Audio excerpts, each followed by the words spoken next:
Right, hello everyone. Hi, Paul. Already chatted to you. Hi, This is how are you? Yeah, very well, thank you, mate. Very well. This is something we've not done before, but we'd agreed to sort of have a little catch up because I need to kick on the my anti-post book and approach for this year, and Paul is sort of the master of that on the forum. So we've just decided we're going to record it and chat through and see if it's any good. To be honest, what do you reckon? Well, look, we'll see. We'll see. Hopefully, there might be a few horses that we put out there that people have to think about that haven't got in their books. There'll be some others that maybe don't do books, but like the idea of a particular horse they haven't picked up on. I'm sure we'll talk about several horses that everybody's already picked up on. But if it's a book approach, you're really looking to have something relatively comprehensive. As you know, Kev, my approach is to really get onto that as early as possible in the season. One of the things that's often talked about is, just how stingy the bookies are these days with anti-post prices. And I kind of get the wait and see thing. Is there an advantage? Why don't I just wait until the season starts approach? And I know you tend to take that approach, but I don't really agree with that, if I'm honest. If you look at the balance of, potentially at this stage of the season, 18 books or whatever it is, I can't remember the exact number, but there's obviously you're not doing the handicaps at the moment. I'm not really doing things like the Hunter Chase or those kind of races, but there's probably 17 or 18 races I've got really good coverage for. There's a little bit of stuff that I did before the festival, the horses that I wanted on side. Things like Facile Vega and Constitution Hill, for example, I've got backed for this season from last season.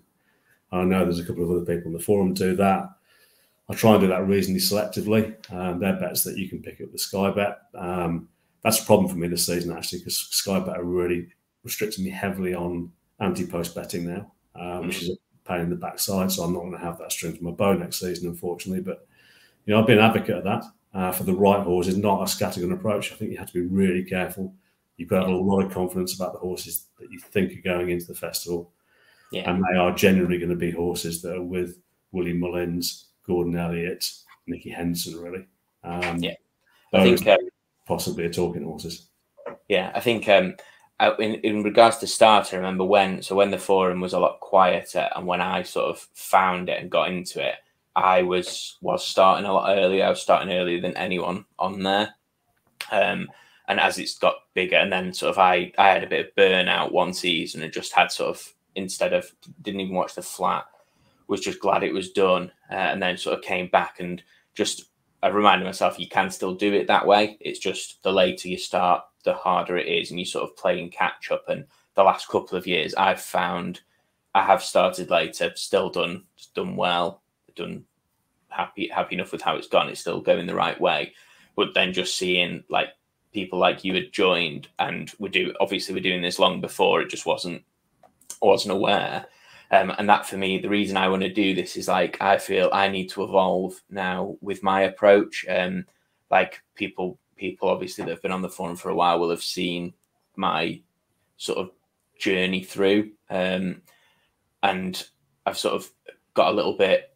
People say I'm also a little bit sort of maybe bored or not quite as into it as I was, and I've just got that little fire in me now. That's probably because I've maybe settled, and I am quite risk averse.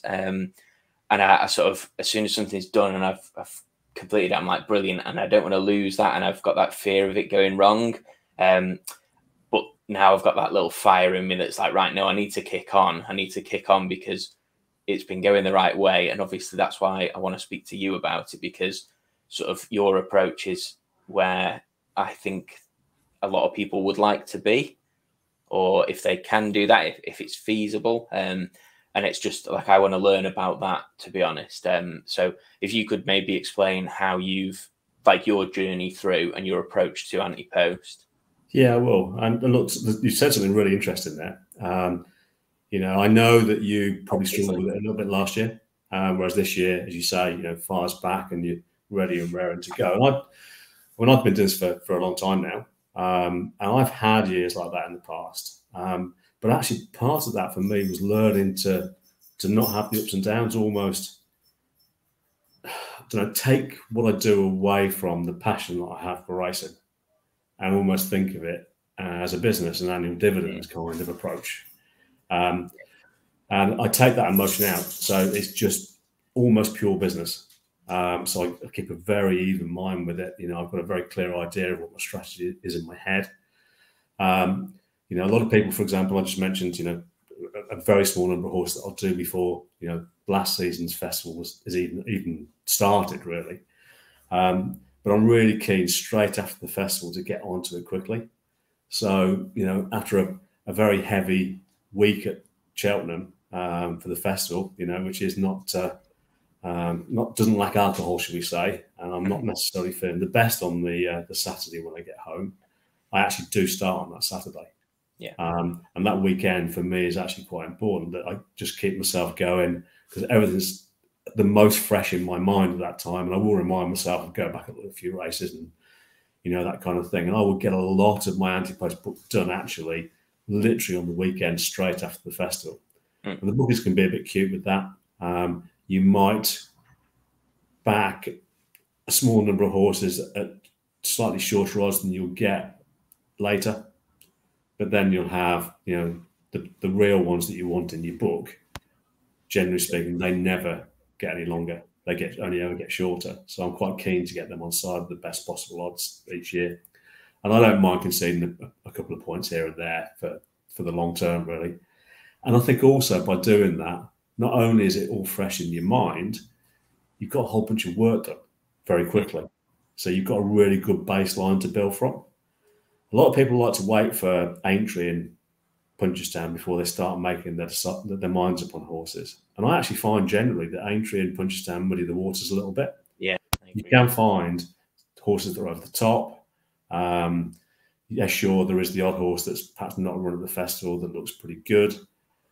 But the one thing we all say year after year is Cheltenham form holds up. Yeah.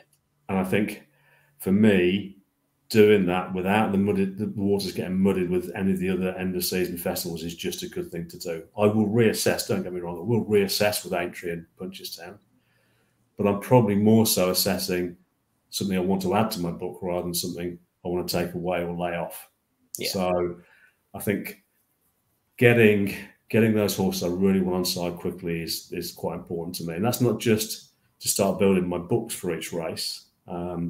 And that's clearly the championship races or the novice championship races. Novice chasing championship races, not the novice hurdles at that stage, clearly. It's far too early. Yeah. So I want that baseline done and sorted so I can really start to build from it. It's just one of those things that if I do that, it keeps my head straight, it keeps me clear. I haven't got to go and do a whole lot of stuff later and then go do a whole lot of checking. Yeah. You know, I am really big on watching stuff back. You know, that is a big thing for me. And I will go back and have a second, third, and even fourth go at that across the summer. But getting those singles in, and where I was going to was starting to build my first multiples together is as early as possible with those early prices. I really want to start getting that done. Yeah. The multiples actually, ironically, are harder to keep hold of and keep, I don't know, sensible than the singles are. Yeah. Because what I'm trying to do is put key horses together and get as close to complete coverage as I can get. Yeah. So that's very much the part that so like I've done books and my aim has been make sure I'm making, let's say, X amount of money from each race. That's my aim. And it's always been in single as a race, almost like each of the 28 races or the non-handicaps, so the 18, 19 races that are sort of done before we get to that week. And then it gives me then I get really excited around the time of the entries and the handicaps because they're like a puzzle on their own. And I really enjoy that.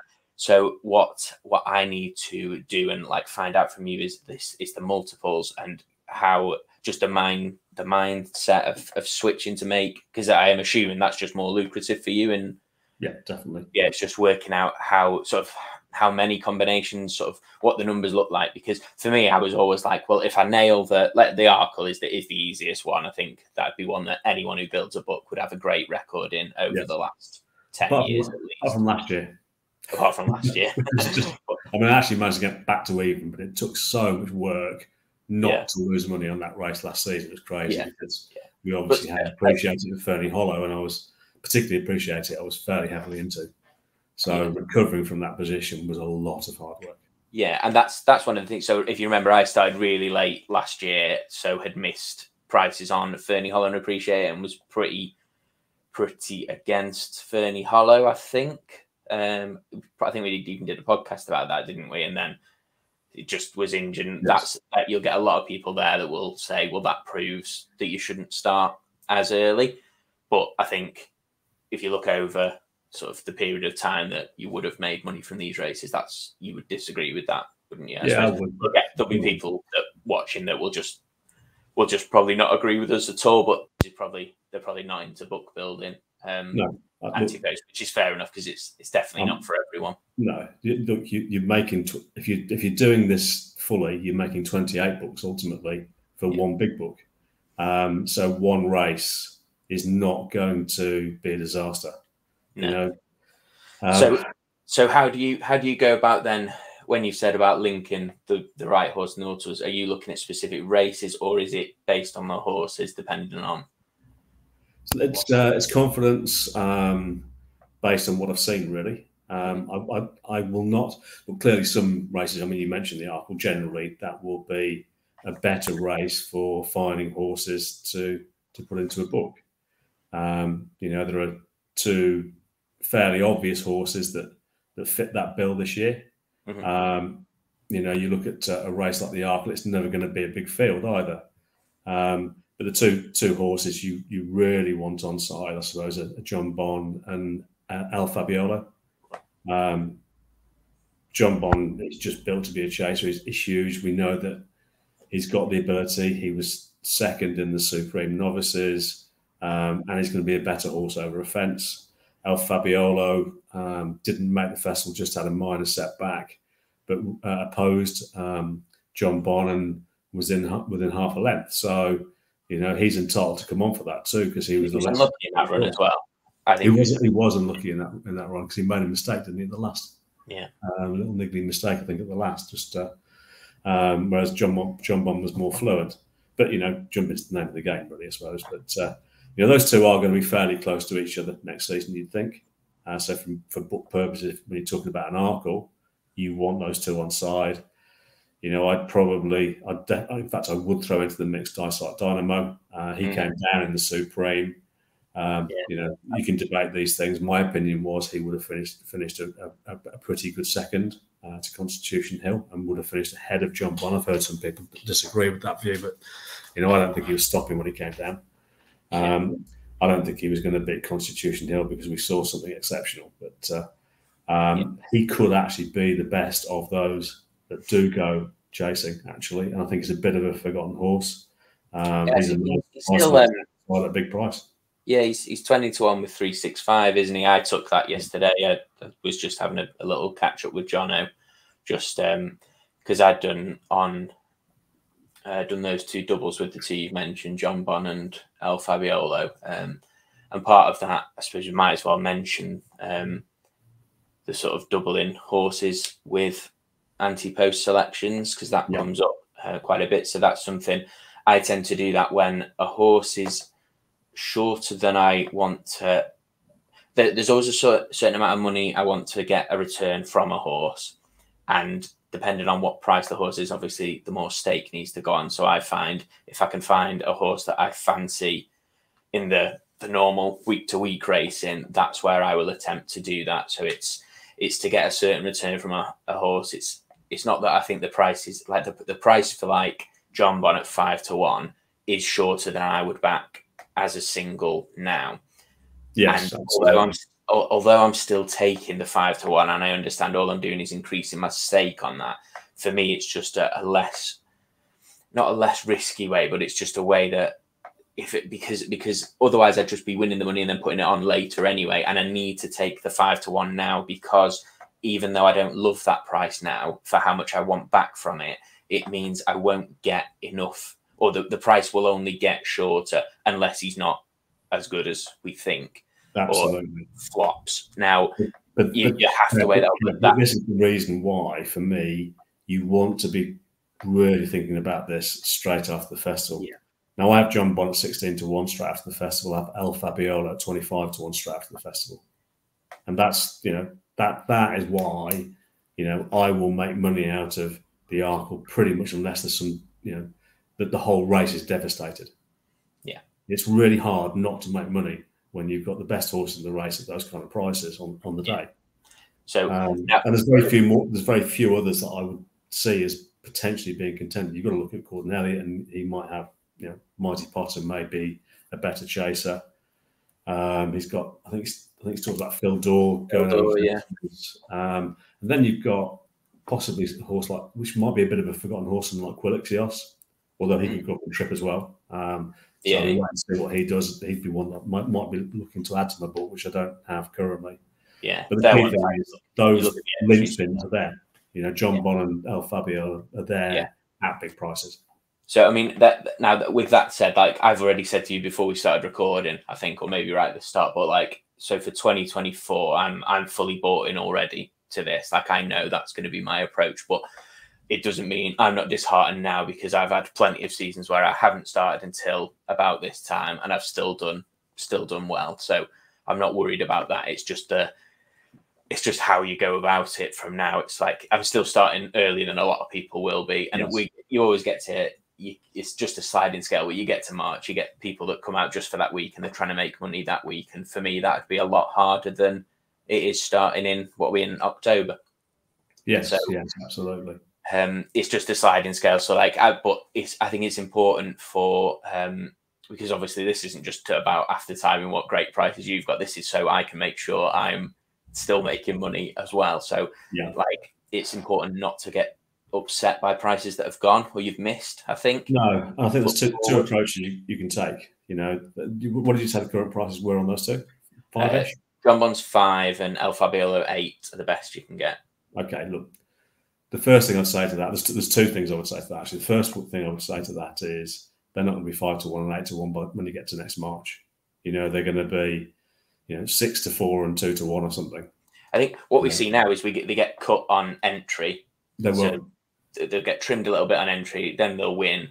And what happens then on the forum, everyone will be like, well, that's ridiculous. All they've done is win. But that we've known that for 4 or 5 years now, that a well-known horse gets entered and gets trimmed, and then it wins against nothing and gets trimmed, and then gets entered again against nothing and gets trimmed, and then they have a big clash at Christmas or Dublin Racing Festival a lot of the time, where we're much later in the season. But then you're then talking about these short prices. Yeah, look, I think that the risk is they can't jump. We already know John Bond's come out of the point-to-point field, so that's kind of de-risked to some extent. El Fabiola came over from France. He's over the fixed brush, hasn't he?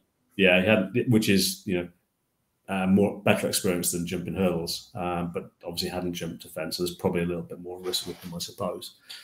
But again, when you're making books and you're mitigating across 28 races, there are risks that are acceptable. The other risk is, an injury.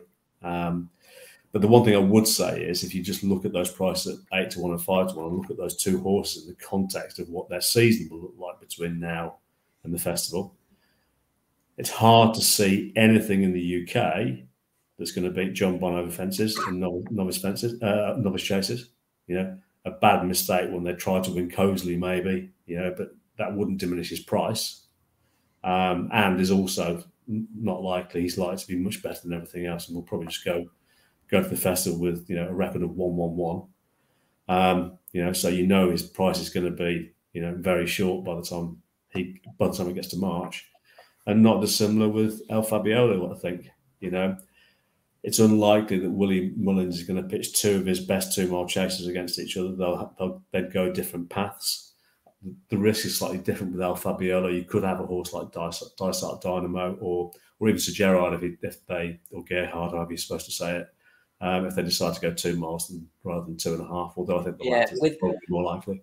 With that, do you think the way appreciate its novice hurdle season went, where they always expected him to go further, and they just kept running at 2 miles. Do you think that'll be mirrored over fences with like Sir Gerhard or I not? think he'll start over 2 miles, if I'm honest. But I think Willie will look at those and look at which ones he steps. So there are very few good 2.5 mile races for them over in Ireland, which makes it a little bit tricky. Yeah, they get funneled. It's great, isn't it? They get funneled to go again. Exactly. And I might get the name wrong, but I don't think I have. I think the John Durkin tends to be the one that gets aimed at as the first decent price for a 2.5 mile chase that's going to be a Grade 1 chaser, I think. Yeah, they don't often put novices in that, do they? Or was Allaho a novice when he was second in it?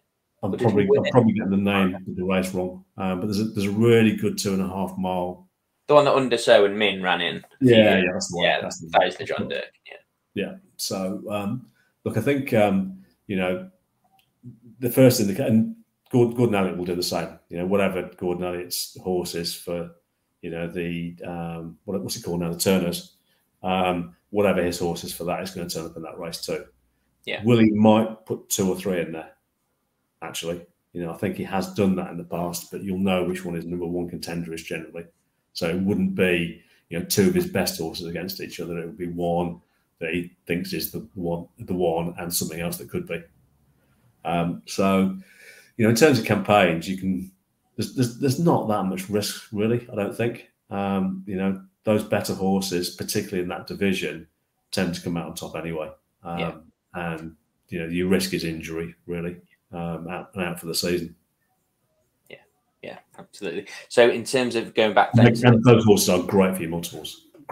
Yes, that's what I was just going to bring it back to. So in terms of how many, in terms of multiples, then just talk us through how many you put together and what combinations and how you do that. Well, I don't have it in front of me, but I'm looking, over those first few days to get a group of horses together that I want in combination. So this is really about, I may have 70% of, my early book built in singles, but what I'm looking for amongst those 70% is those that I think are, the much higher chances. So I've got them in 2 pots really.